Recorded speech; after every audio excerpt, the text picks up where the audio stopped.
Hi, hello guys, my name is Ain.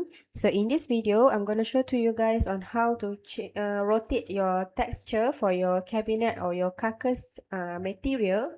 Okay, so under custom kitchen design, so let's say this is your kitchen cabinet and you want to rotate the texture.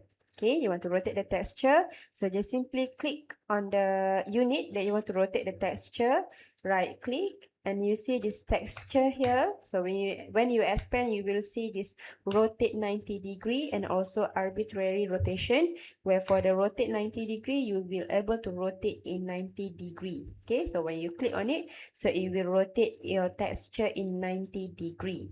Okay, and for the arbitrary rotation, you can set the rotation angle for your material. Okay, when you expand here, you already have the selection, or you can key in your rotation angle. Okay, and then let's say you choose to 135 angle.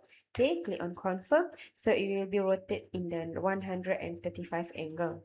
Okay, same goes to this door panel. Okay, click on it, right click, and then you can see this texture here. So you will have also for the rotate 90 degree and also arbitrary rotation. Okay, and when you click on the rotation angle, okay, just expand this arrow here. Okay, and then you click on confirm, so it will rotate your texture. Okay, so it's a very simple step. Okay, happy trying guys, bye bye.